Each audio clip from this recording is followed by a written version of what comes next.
Yo.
Alors, on se retrouve sur cette dernière conférence de notre première journée de cette seconde édition du CBD Expo. Je vous rappelle l'intitulé « Représenter, promouvoir et défendre quelles actions possibles auprès des institutions et des pouvoirs publics » avec trois intervenants à mes côtés. Aurélien Delecroix, je ne sais même plus si je continue à le présenter. Bref, présentation peut-être de votre part, présentez-vous. Aurélien Delecroix, du coup, président du syndicat professionnel du chanvre, fondé en 2018. Parfait, merci. François Guillaume, je vous laisse vous présenter. Bonjour. Bonjour, François Guillaume Piotrowski, du coup président de l'Association française des producteurs de cannabinoïdes, actifs depuis un peu plus de 2 ans maintenant. Merci. Et Charles Morel, bonjour. Bonjour, Charles Morel, président de l'Union des professionnels du CBD, qui existe Super. depuis à peu près 2 ans aussi. Donc on a un petit peu toute la chaîne de valeur, hein, la production, la distribution. Avec Aurélien, on va refaire peut-être un bref historique, puisque vous avez une certaine ancienneté dans le secteur, qu'on comprenne un petit peu ce qui s'est passé depuis le début. On refait un peu l'histoire avec vous pour poser le cadre. Oui, effectivement, ce qu'on peut dire, c'est qu'on part de très très loin. En 2018, pour rappel, la MILDECA, donc la Mission interministérielle de lutte contre les drogues et les addictions, avait publié une note dans laquelle elle considérait que les extraits de chanvre, et donc le CBD, issu de la plante, relevaient du stupéfiant, puisque l'arrêté de 90 qui prévalait jusqu'alors ne permettait pas en fait la valorisation de la fleur. Elle autorisait la valorisation de la graine, la valorisation de la fibre, mais pas la valorisation de la fleur. Donc on partait de très très très loin. Nous, effectivement, c'est à partir de cette note qu'on s'est mobilisé, qu'on s'est dit qu'il fallait défendre, mettre en place quelque chose pour défendre effectivement ce secteur. Et avec quelques pionniers du CBD, effectivement, parce qu'on était en 2018, donc la vague CBD n'avait pas encore déferlé sur la France à ce moment-là, mais il y avait quand même eu une centaine de shops qui avaient ouvert en 2018, dont beaucoup ont fermé suite à des pressions qui étaient exercées par les forces de l'ordre et de nombreux contentieux qui ont eu lieu effectivement en 2018. Et on s'est retrouvé d'une centaine de shops à une trentaine de shops en moins d'un an. Et finalement, ces contentieux ont révélé que la position de la MILDECA était quand même extrêmement légère, fragile. Et nous, c'est déjà ce qu'on avait voulu démontrer avec une analyse légale qu'on avait demandé au cabinet d'avocats Allen et Auvry dès 2018. C'était notre première action en tant que syndicat. Et cette analyse légale démontrait que, effectivement, la position de la MILDECA était non seulement fragile, mais qu'il y avait tout à fait matière à la combattre. Et c'est ce qu'on a fait quand, sur la base de ces éléments, le dossier est monté jusqu'à la CJUE. Donc ça a donné lieu après à l'arrêt Canavap, l'arrêt Canavap, donc sur la base de la commercialisation de la fameuse cigarette électronique Canavap, fondée par Antonin Cohen d'Harmonie, qui n'est pas très loin. Et nous, avec ces arguments, effectivement, on a pu démontrer que la France se trompait. Pourquoi la France se trompait? Déjà parce qu'elle faisait une erreur juridique majeure, qui était de dire le CBD, ça je ne l'ai pas précisé, mais pour la Mildeca, le CBD issu de la synthèse chimique, donc synthétique, était légal. Contrairement au CBD issu, lui, de la plante, qui aurait été illégal. Et ça, c'est bafouer un principe juridique de base, qui est l'égalité devant la loi.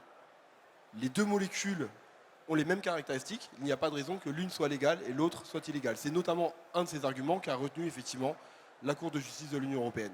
Et ce qu'a dit la Cour de justice de l'Union européenne, donc en novembre 2020, c'est que les produits à base de CBD qui étaient produits dans un pays membre de l'Union européenne pouvaient être commercialisés en France avec, sous le principe en fait, de la libre circulation des marchandises au sein de l'Union européenne, puisque la France n'avait pas démontré de problème de sécurité publique ou de santé publique qui lui aurait permis de restreindre ce marché, enfin d'interdire la commercialisation de ces produits.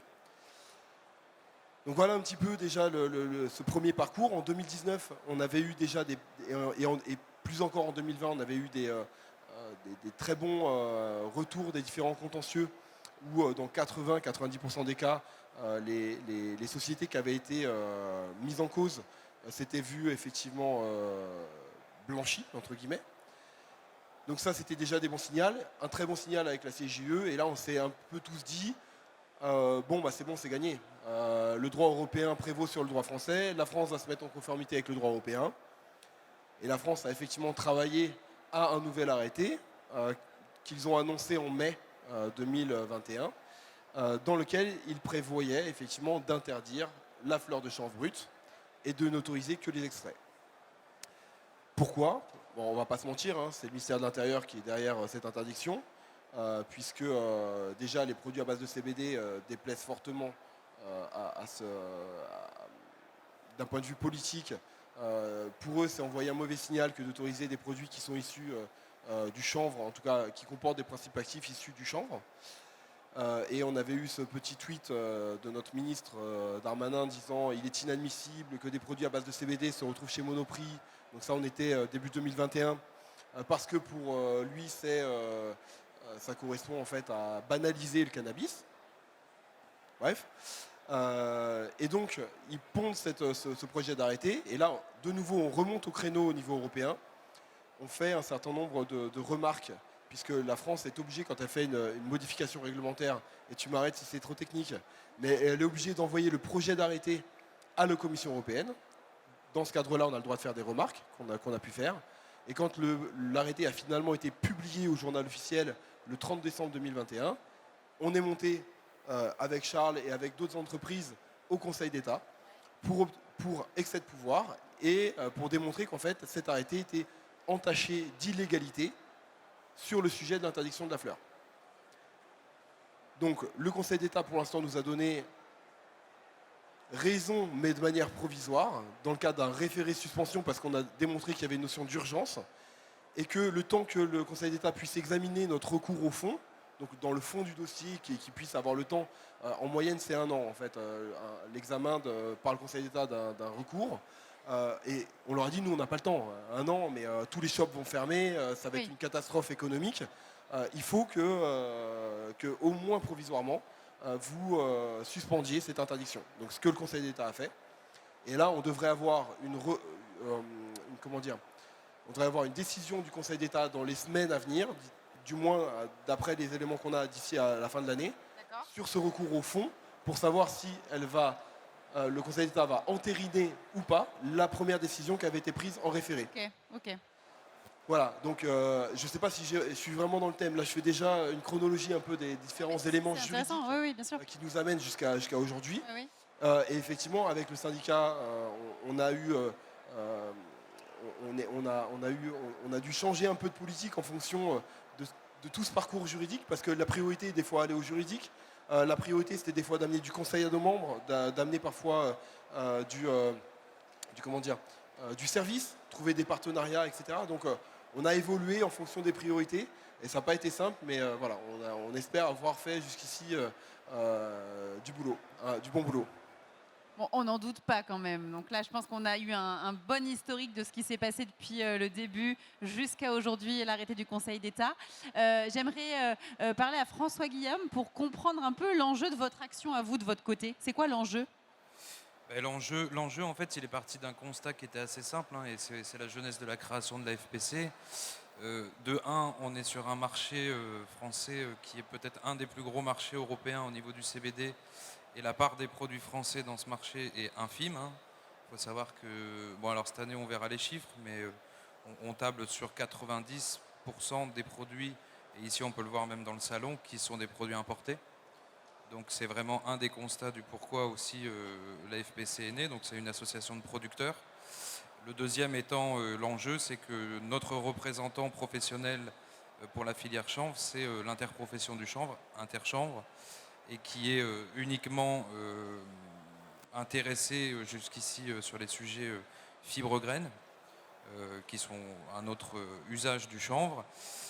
On n'a rien à dire là-dessus. Par contre, ils ont voulu être aussi représentants au début sur le sujet des phytocannabinoïdes, et on a vu qu'ils étaient quand même assez incompétents sur ce sujet, et qui en tout cas ne défendaient absolument pas le développement d'une filière française. Donc l'enjeu pour nous à l'heure actuelle, c'est vraiment de structurer, de représenter, de défendre et de faire évoluer dans un sens aussi le marché pour que la part des produits français soit de plus en plus importante, mais aussi d'être structuré pour, pourquoi pas demain, pouvoir répondre aussi à une demande européenne en fait. Ouais, l'enjeu de la structuration, on en a beaucoup parlé depuis plusieurs années même, je dirais, et ça ressort encore aujourd'hui.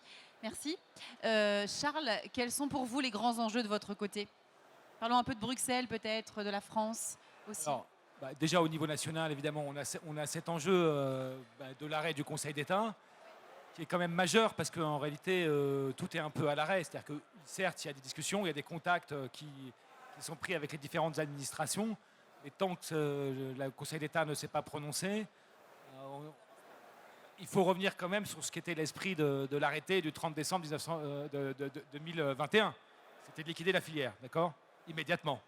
C'est-à-dire, on disait aux boutiques, vous fermez, ce que vous vendez, c'est des stupéfiants, vous ne pouvez pas ni la vendre, ni la restituer, et il n'y a pas d'indemnisation, il n'y a pas de délai, etc. Donc c'était une volonté claire de liquidation. Pourquoi ? Parce que le dossier était entre les mains du ministère de l'Intérieur dans une période électorale où, pour, on va dire, cristalliser un électorat considéré comme conservateur, sans prendre en compte d'ailleurs les évolutions de l'opinion sur le sujet, on maintenait un discours prohibitionniste et on incluait dans ce discours prohibitionniste un produit non stupéfiant qui était le CBD, avec, il faut le dire, une méconnaissance de la part de nos dirigeants politiques, tous bords confondus, qui a pu être consigné d'ailleurs dans une vidéo avec les candidats, mais qui se retrouve particulièrement, et c'est préoccupant, dans l'esprit du ministre de l'Intérieur. Donc on a cet enjeu. Sachant que pour cette décision du Conseil d'État, on n'est pas encore fixé sur ce que sera cette décision. On espère un scénario favorable, on est raisonnablement optimiste, mais il existe une possibilité intermédiaire qui soit que le Conseil d'État saisisse la Cour de justice de l'Union européenne pour une question préjudicielle, à savoir, pour faire bref, est-ce que l'arrêt Canavap, ce qui est notre raisonnement, je le précise, s'applique à la fleur, puisqu'il avait été rendu sur les liquides sans que la Cour de justice de l'Union européenne, d'ailleurs, mette de restrictions sur le support de consommation concerné. Mais donc, on peut avoir cette période intermédiaire qui prolongerait de toute façon la suspension. C'est important parce que une fois qu'on a cet arrêt, s'il nous est favorable, là, on pourra entamer des discussions sur justement la réglementation. Il va falloir quand même arriver à convaincre aussi, parce que pour qu'on puisse discuter, il faut qu'on ait les bonnes administrations. Parce que là, aujourd'hui, vous avez un dossier qui est réparti entre le ministère de l'Agriculture, le ministère de la Santé, le ministère de l'Intérieur. Et donc, il faut qu'on sorte d'une problématique sécuritaire. Non pas qu'il n'y ait pas des enjeux sécuritaires. Par exemple, la question des tests routiers, qui est un vrai sujet. Et donc là, on va pouvoir déployer, je pense, dans les discussions, sur la base notamment des 12 mesures qui sont préconisées par l'intersyndicale, reprises d'ailleurs dans la résolution qui sera défendue le 17 novembre par un certain nombre de sénateurs. Et puis évidemment, après, il y a aussi la problématique à l'échelle européenne sur les sujets qui ont été évoqués ce matin, en particulier la nouvelle food. La nouvelle faute, effectivement. J'aimerais qu'on garde une petite note positive et qu'on parle un peu de vous, parce qu'on a eu une conférence sur le droit qui était positive, plus ou moins. Donc là, on reprend un petit peu, suite à Lorenza, quelque chose d'un peu plus positif. Mais sur vos victoires, peut-être, quelles sont les grandes victoires, tous les trois, si vous pouviez nous partager ça? Alors, pour moi, la plus grande victoire qu'on ait pu obtenir, j'ai beaucoup parlé du juridique, mais parmi les actions qui nous sont possibles, il y a la communication, donc au grand public, la sensibilisation, où on essaye d'avoir les bons mots, les mots justes auprès des journalistes pour qu'ils nous fassent des papiers dans la presse qui soient plutôt favorables à notre secteur. Et ça, c'est déjà un gros boulot de faire des RP, des relations presse. Et ça, on l'a fait depuis le début et très franchement, pendant très longtemps, on a trouvé que la presse nous était plutôt favorable de manière générale. Et après, on a la partie sensibilisation et information de nos décideurs. Pour ne pas dire le gros mot de lobbying, mais c'est du lobbying. Et nous, on a effectivement, on s'est entouré de différents cabinets en affaires publiques depuis le début de la création du syndicat. Alors c'est toujours des coûts assez élevés, mais on peut pas s'en passer. Honnêtement, c'est un vrai métier. D'aller à la rencontre des politiques, mais pas que, c'est les politiques, c'est aussi les administrations. Il ne faut pas minimiser le rôle des administrations en France. Les politiques passent, les administrations, elles restent. Et la réalité, c'est qu'aujourd'hui, on a des administrations qui sont très fortes en France, qui ont un pouvoir de conseil, pas forcément toujours de décision, mais un pouvoir de conseil auprès des politiques qui est quand même extrêmement important. Donc les administrations, je vais en arriver à les victoires après, mais les administrations, on les a toutes vues. On a vu la DGCCRF, on a vu la MILDK, on a vu tout un tas d'administrations en France. On a vu aussi les différents ministères, le ministère de l'Agriculture, le ministère de l'Économie. On a toujours prôné la même chose, c'est-à-dire le développement d'un marché qui soit encadré, sécurisé, mais qui soit aussi à même d'apporter à l'État français un certain nombre de nouvelles ressources et également de venir lutter contre les trafics, puisque c'est une chose qui est quand même assez fondée, qu'en développant ce marché du CBD, on a quand même toute une partie de la clientèle habituelle des points de vente, des fours, du marché illégal qui vient aussi sur cette offre légale, et y compris d'ailleurs de certaines personnes qui étaient actifs, je ne sais pas si on peut dire professionnels, mais qui étaient actifs du côté illégal et qui passent la barrière pour devenir grower, pour devenir effectivement gérant de magasin ou passer de jardinier illégal à jardinier légal. Et donc ça nous paraissait totalement pertinent. Jardinier illégal sur son balcon ou non? Sur son balcon ou dans son placard ou autre. Et donc pour moi, notre plus grosse victoire, ça a été la création de la mission d'information parlementaire. On a fait un colloque du coup à l'Assemblée nationale en juin ou juillet 2019, pendant laquelle a été annoncée la création d'une mission d'information parlementaire. Il n'y en a pas beaucoup dans l'année. Il fallait réussir à la faire passer auprès des députés. Donc c'était pas chose simple parce qu'ils ont des quotas. Et cette mission d'information parlementaire, elle a couvert les différents usages du cannabis, donc médical, récréatif et CBD bien-être. Et ce qui est ressorti effectivement des auditions, parce qu'il y a eu un gros travail d'audition de la part de cette mission d'information parlementaire, ça a été des recommandations qui pour nous étaient extrêmement favorables au secteur. On parlait de recommandations, par exemple, d'un taux de THC qui soit équivalent à celui qu'on pouvait trouver en Italie, à 0,5%, qui permettait à la fois de libéraliser quand même ce secteur, mais également de venir très fortement l'encadrer, ce qui calquait avec la vision qu'on pouvait en avoir.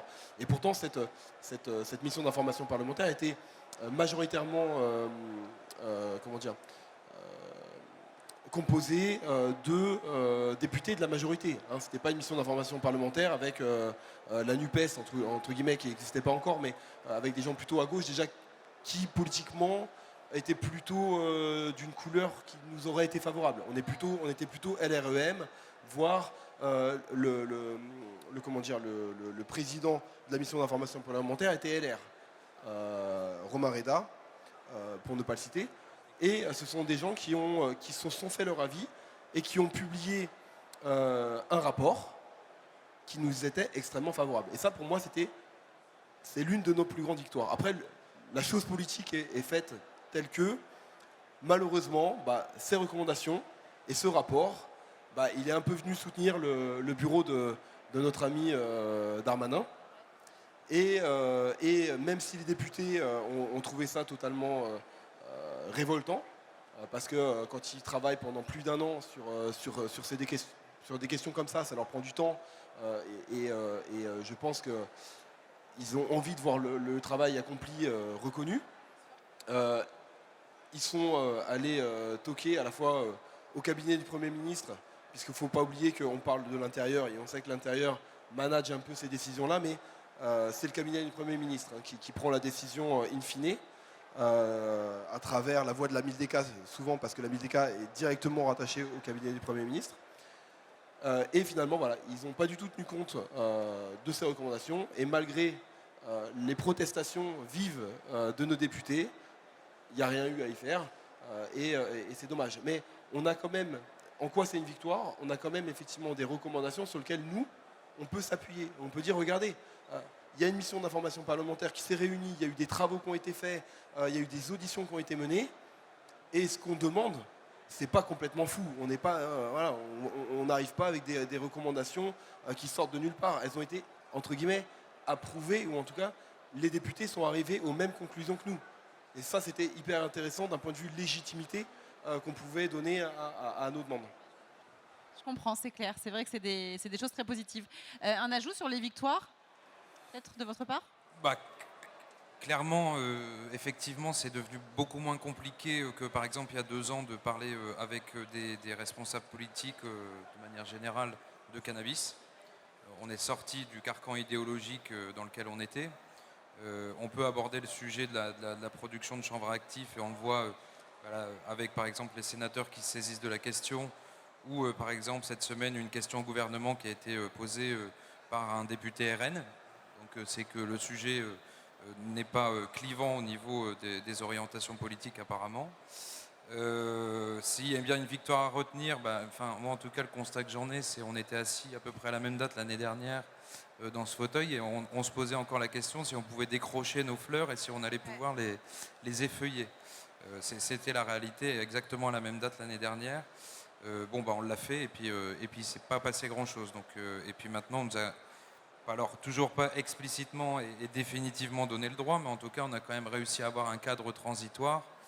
Donc je pense que l'action qu'on mène, même si c'est étape après étape, donne des résultats. Ouais. Et ça prend du temps. C'est peut-être pas aussi rapide que tout le monde le voudrait, mais on est en train d'obtenir des résultats. Oui. Charles ? Alors évidemment, il y a eu cette première victoire devant le Conseil d'État qui a quand même mis en évidence les contradictions et l'absurdité du raisonnement du gouvernement. Et cette audience était quand même assez édifiante de ce point de vue-là, parce qu'en réalité, leur position était indéfendable et ils ne pouvaient le faire que par des contre-vérités grossières, des interprétations totalement abracadabrantesques. Mais à l'occasion de ce combat, moi, et c'est ça aussi, je pense que c'est une victoire, c'est aussi, au fond, une espèce de très grande colère des acteurs de la filière d'être ainsi stigmatisés, alors même qu'ils avaient l'impression d'être pionniers, et ce, quand même, sur 2 impératifs qui sont, me semble-t-il, des impératifs majeurs de notre époque. Le premier impératif, c'est l'impératif écologique, parce qu'on voit très bien qu'au fond, on a des filières qui pèsent massivement dans la crise climatique, que ce soit l'agroalimentaire, qui globalement empoisonne aussi bien les sols, les fleuves que la population, l'industrie du luxe, dont on sait la contribution majeure également à cette problématique, aussi bien de biodiversité que climatique, et bien d'autres encore qui fonctionnent, qui sont protégées, qui sont subventionnées, et la nôtre qui a été considérée comme des délinquantes, voire criminelles. Et donc là, je pense qu'il y a eu une prise de conscience très forte de vouloir porter aussi cette filière sur la base d'une plante qui est, pour moi, qui a vocation, comme elle l'était par le passé, à se répandre à travers la planète, comme du chien-dent. J'ai coutume de dire que le chanvre, c'est l'équivalent dans le règne végétal du chien dans le règne animal. C'est le meilleur ami de l'homme.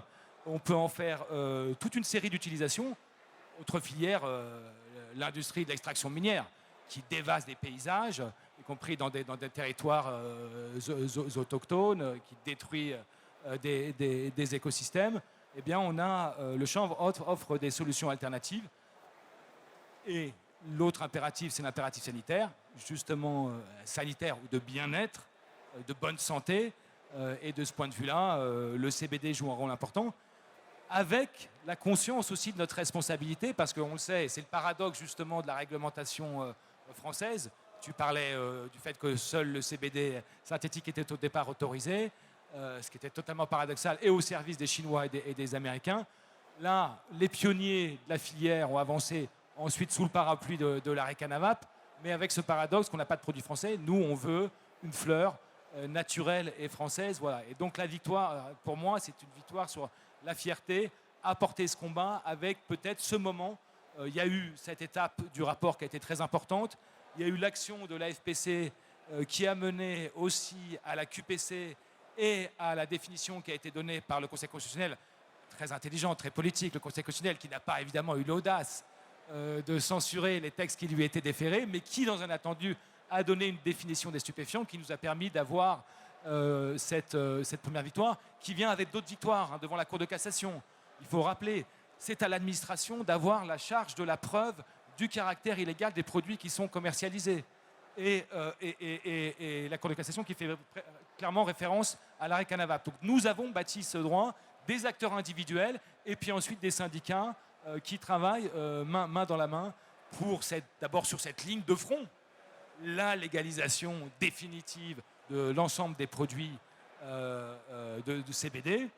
Et puis ensuite, et nous on a commencé ce travail en responsabilité collective, puisque comme on est sous un régime d'interdiction suspendue, rien n'est fait du point de vue de l'administration, et on demande à l'État, c'est son rôle, de faire vivre le contrat social, et donc sortir de cette idéologie de stigmatisation et de prohibition, pour maintenant travailler avec nous sur chacune des problématiques, l'ensemble des produits concernés par la filière. Et c'est ça le combat central aujourd'hui, c'est la décision du Conseil d'État ? C'est celle qui suspend les discussions, donc oui, on l'attend. Ok. Et on a confiance. Et ça, et puis derrière, avoir aussi la possibilité d'être audité sur le futur en fait, de la réglementation. En tant que représentant professionnel de ces filières. C'est ça la zone d'ombre, la crainte derrière ? On voit à chaque fois l'incohérence, en fait, l'incohérence technique, l'incohérence pour nous agronomique de ce qui est demandé, l'incohérence au niveau de la classification des produits pour leur revente. Enfin, il y a un moment, en fait, je pense qu'il faut simplement inviter les représentants professionnels du secteur pour obtenir derrière un cadre. Le but, c'est pas de faire n'importe quoi, c'est certainement pas le discours qu'on tient, je pense, depuis le début. C'est justement d'encadrer et que cet encadrement ne laisse pas de zone grise où on en arrive à justement, comme on l'a vu aujourd'hui dans certaines conférences, à se poser des questions sur est-ce que j'ai le droit ou est-ce que j'ai pas le droit. Et quelles sont aujourd'hui, pour vous trois, peut-être, vos craintes ? Et j'aimerais aussi vous poser une autre question, j'enchaîne directement avec celle-là qui me revient, parce qu'on en a parlé sur les autres conférences, on n'a pas pu le définir.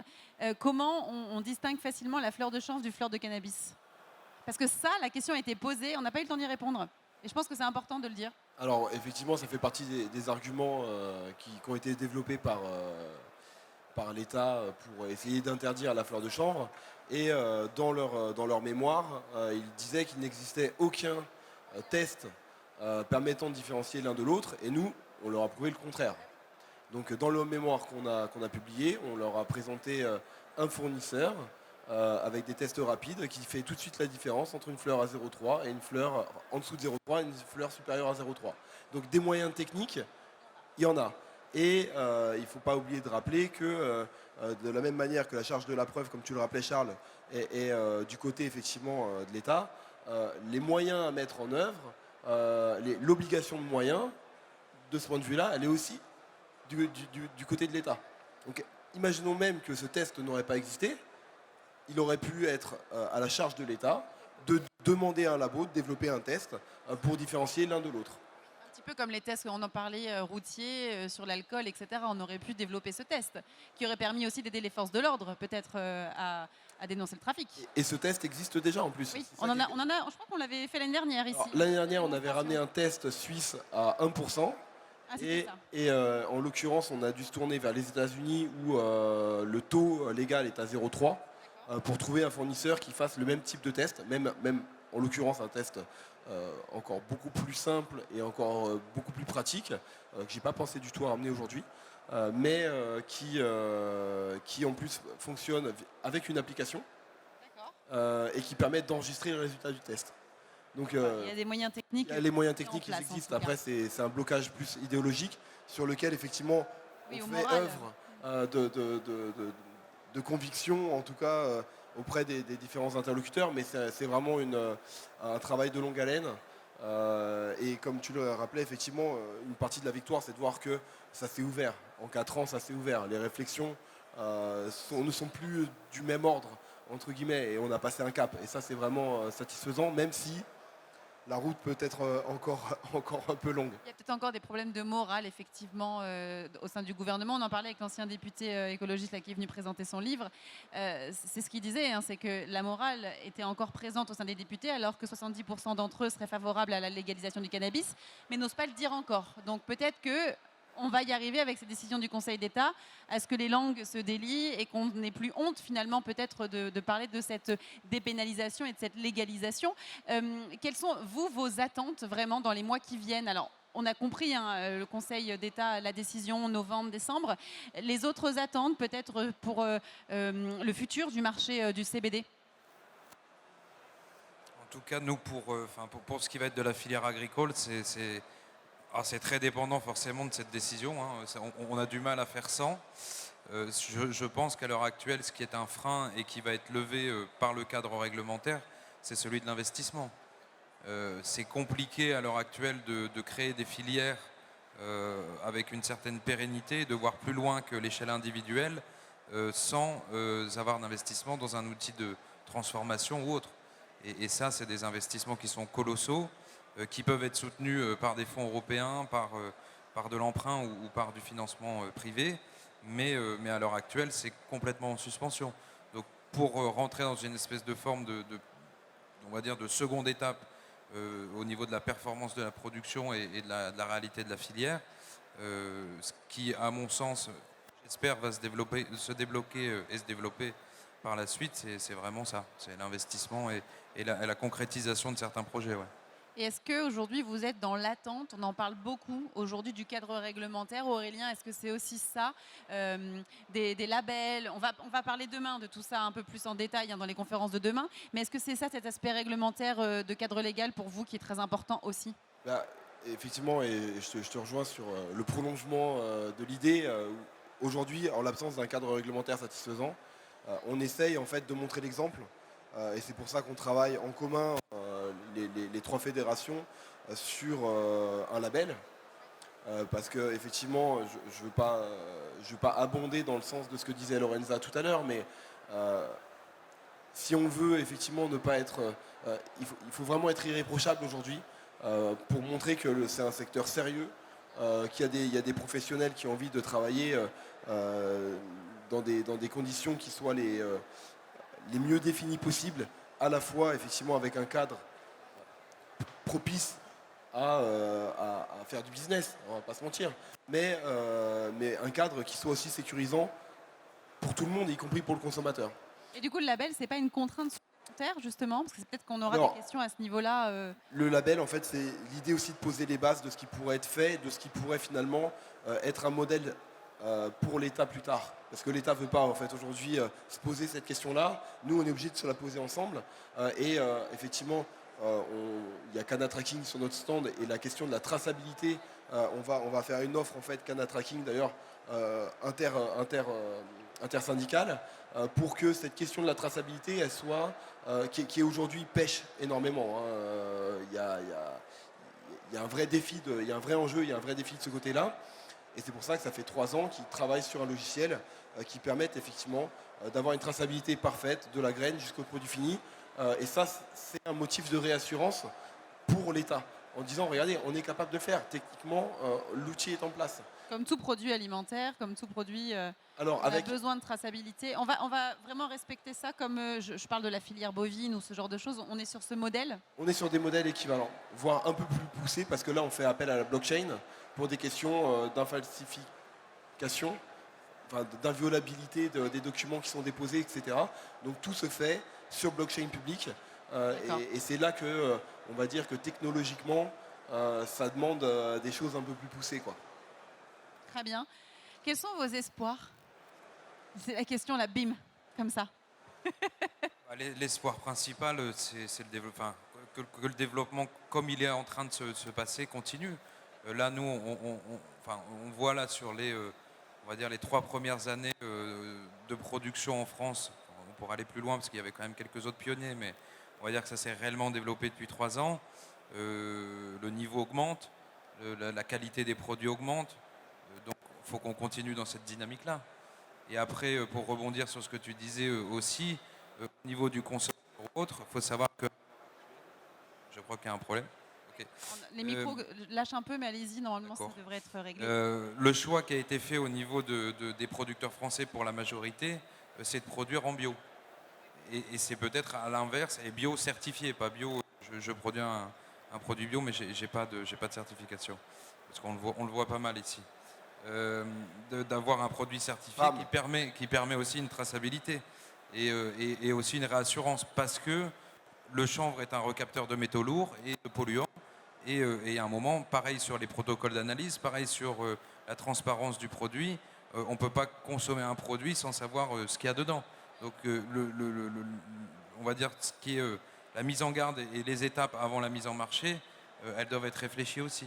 Et peut-être qu'on a mis plus de temps que d'autres pays dans la création de la filière, mais en tout cas, je pense que toutes ces questions, on a pris le temps de les aborder, et ça nous permet peut-être un peu plus de pérennité par la suite. Et pour rebondir rapidement sur le bio, et c'est là qu'on marche vraiment sur la tête en France, on avait une consigne de la part de l'INAO, en fait, qui chapeaute les différents organismes certificateurs en agriculture biologique. EcoCert, par exemple, qui est le plus connu, qui était de ne pas certifier en bio les produits du chanvre, parce que la fleur était jusque-là interdite, parce que les produits alimentaires qui contiennent du CBD sont novel food. Donc on est en train de se dire que finalement la méthode le moyen qui nous aurait permis d'avoir le plus de réassurance, le plus de traçabilité qui aujourd'hui est la certification biologique, parce qu'il y a des impératifs de traçabilité qui sont excessivement élevés. Moi, je connais bien ces impératifs. On est certifié bio au sein de ma société. On a plusieurs audits annuels, un inopiné, un programmé. Tout est passé en revue, des étiquetages jusqu'au stock, il y a des bilans matières, etc. En termes de traçabilité, on ne peut pas faire n'importe quoi quand on est en bio. Et on nous enlevait cette possibilité, effectivement, de certifier en bio le chanvre. Donc, encore une fois, recours en excès de pouvoir au Conseil d'État. Il est en cours, on n'a pas encore de réponse, mais on demande effectivement à l'INAO de revoir sa copie. Parce que déjà, on estime que ce n'est pas à l'INAO de rentrer dans l'évaluation de ce qui est légal ou de ce qui n'est pas, de ce qui relève de novel food ou de ce qui... La seule chose qu'un organisme certificateur en agriculture biologique doit faire, c'est vérifier que le produit soit bio. Est-ce qu'il est bio ou pas? Point barre.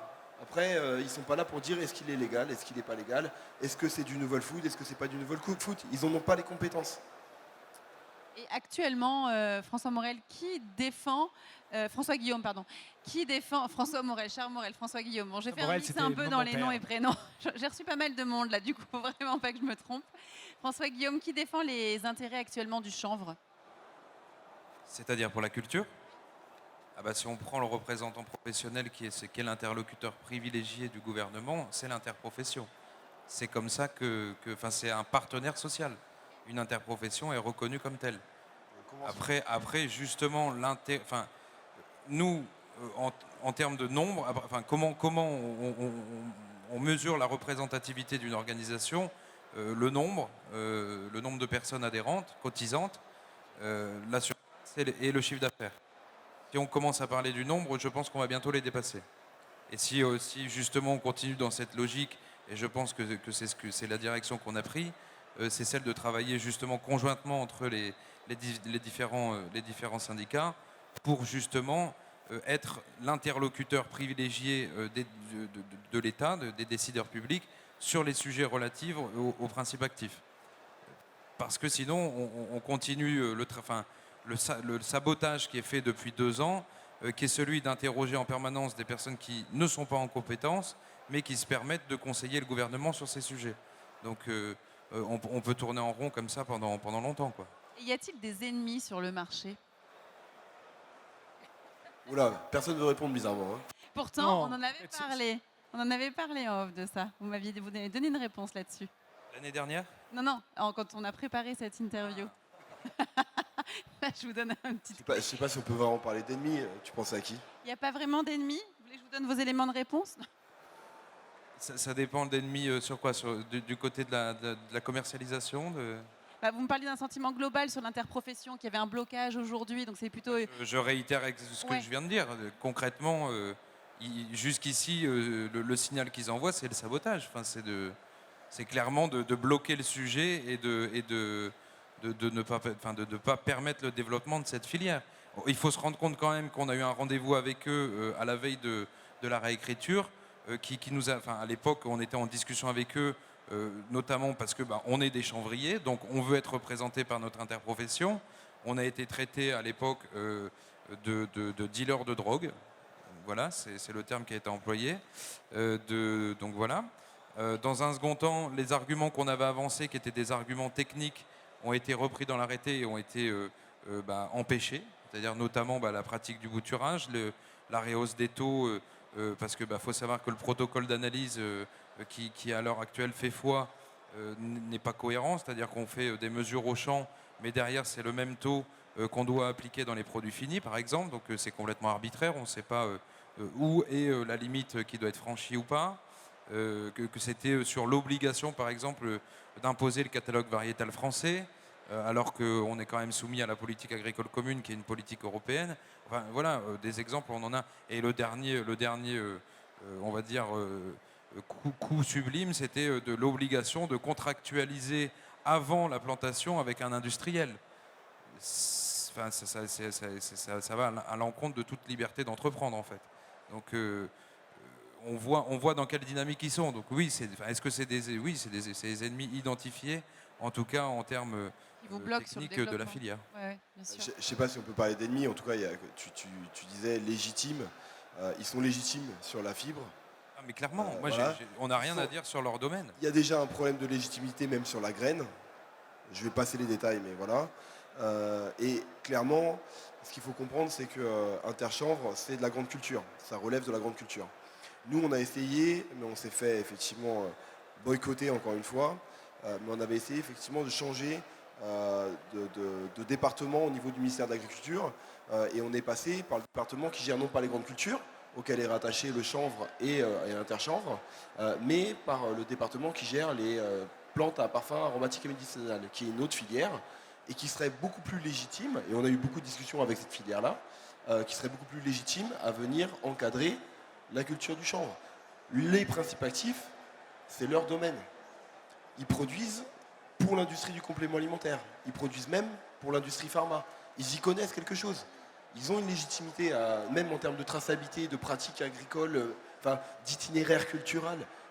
Je peux vous donner tous les arguments et tous les exemples qui vous montrent que c'est une interprofession, c'est une filière qui serait beaucoup plus, avec une expertise beaucoup plus adaptée pour pouvoir donner des recommandations au gouvernement sur ce qui doit être fait pour cette filière du CBD. Oui, Charles? Alors peut-être simplement on parle d'ennemis, bon ça c'est les différences entre les différents C'est un terme que j'ai syndicats, etc. utilisé, voilà, mais... Non, moi ce que je veux dire c'est Blocage. qu'aujourd'hui on a la tête dans le guidon, d'accord? C'est-à-dire que vous parliez d'espoir, d'ailleurs le premier espoir c'est de sortir de cette insécurité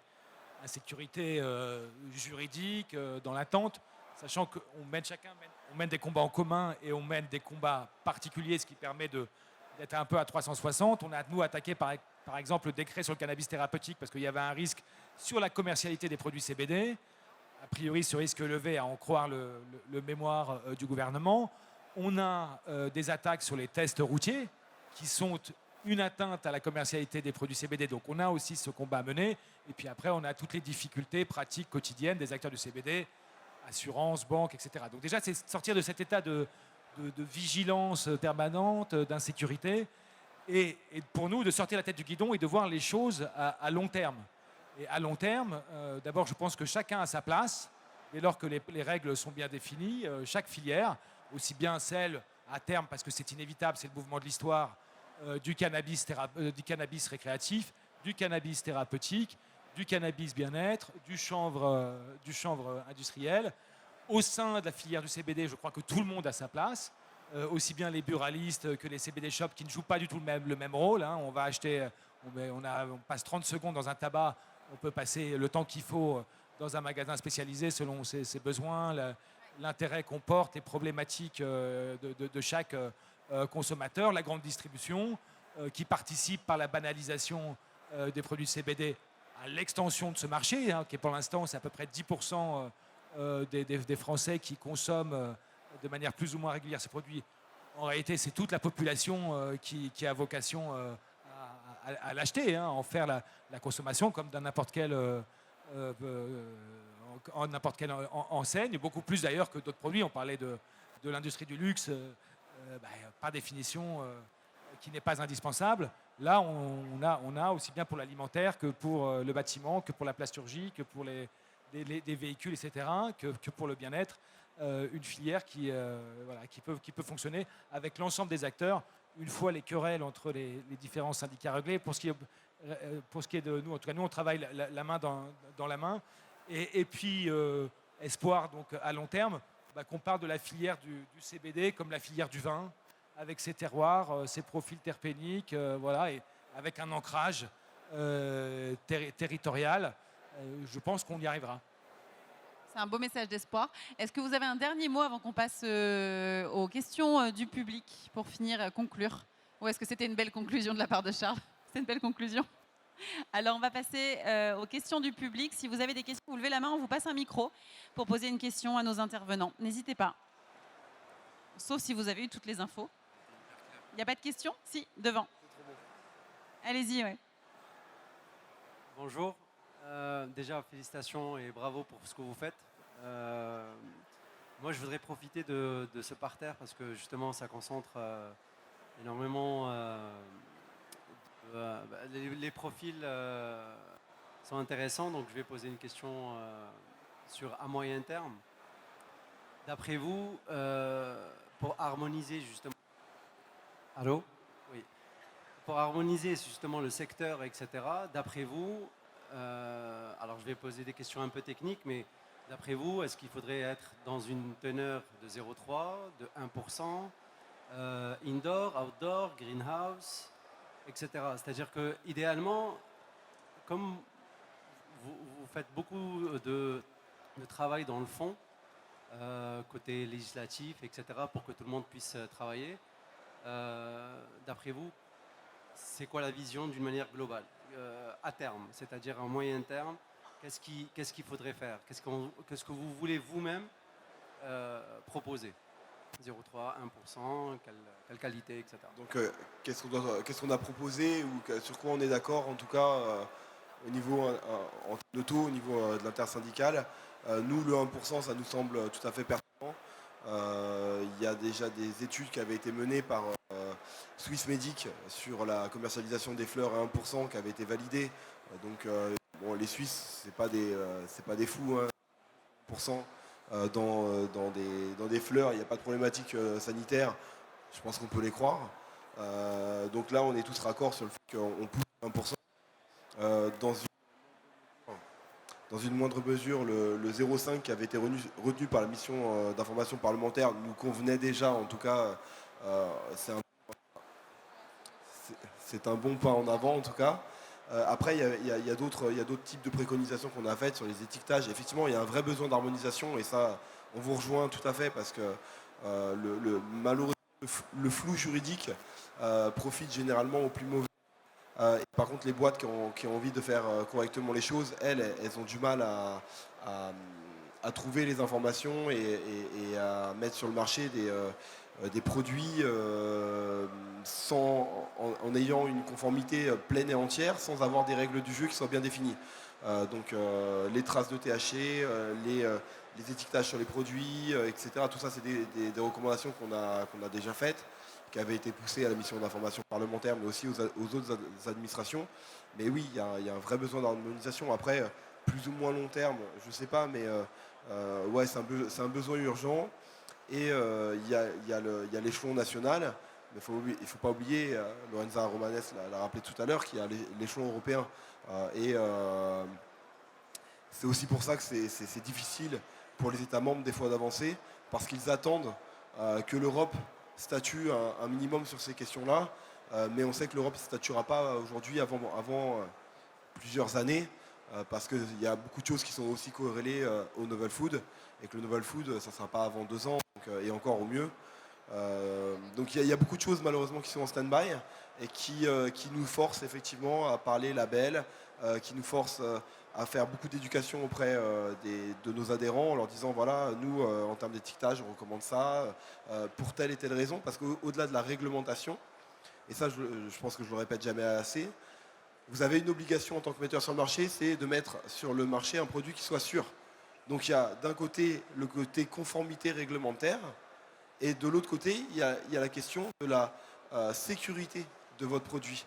Et ça, c'est quelque chose qu'il ne faut jamais perdre de vue, puisque vous engagez votre responsabilité en tant que metteur sur le marché dans notamment une obligation de moyens qui vous est faite pour mettre sur le marché un produit qui soit sûr. Donc ça veut dire faire les analyses qui ont été évaluées comme nécessaires. Déjà, et ça commence déjà par savoir lesquelles doivent être faites pour être sûr de mettre un produit sur le marché qui soit sûr. Donc voilà, il y a toute cette démarche finalement de qualité qui est une obligation en fait, qui est faite à toute entreprise qui va mettre sur le marché un produit, d'autant plus quand c'est un produit nouveau sur lequel voilà, il y a tout à définir. Donc nous on essaye de faire ce travail-là en tant que syndicat et d'essayer de donner aussi des conseils sur la sécurité des produits et les obligations qui vous sont faites de ce point de vue-là. Parfait, merci Aurélien. Oui, plutôt d'un Oui. point de vue technique sur sûr. les différents modes de production. Alors au niveau du 0,3, effectivement, je pense que ça a été posé de manière complètement arbitraire et absolument pas appuyé à aucun moment par une étude quelconque, voire dans l'intérêt peut-être d'un semencier de se protéger et de faire proliférer son marché. Après, pour ce qui est des modes de production,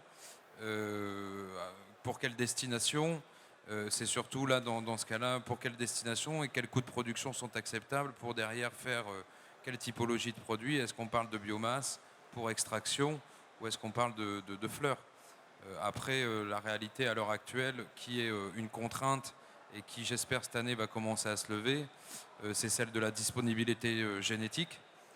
Et que ces génétiques soient adaptées. Ça a été très compliqué et c'est encore très compliqué, par exemple en France, d'enregistrer, notamment par la mainmise du semencier national qui protège grandement ses intérêts personnels et empêche d'avoir clairement de la compétition sur ce domaine, ce qui empêche clairement l'innovation. Mais grâce à un cadre européen qui nous est favorable, ça nous permet aussi de passer par d'autres pays maintenant pour trouver des génétiques qui s'enregistrent plus facilement et en tout cas avec moins d'empêchements. Et donc concrètement, c'est ça qui donnera l'avenir, je pense, et des réponses aussi au type et au mode de production et à leur destination. Merci. Est-ce qu'il y aurait une dernière question? Oui, juste ici. Et du coup, ces génétiques-là, quand est-ce qu'elles seront disponibles? Parce qu'effectivement, il y a des entreprises hongroises qui ont déposé des demandes pour autoriser des nouvelles variétés. Certaines ont déjà été acceptées, mais quand est-ce que seront disponibles les... Alors, je parle complètement sans savoir exactement dans leur cas personnel, mais de manière générale, l'obtention d'une licence sur une variété, que ce soit du chanvre ou de la tomate, c'est du pareil au même. Après, l'autorisation de mise sur le marché peut être entre 3 mois et 1 an. Ok, merci.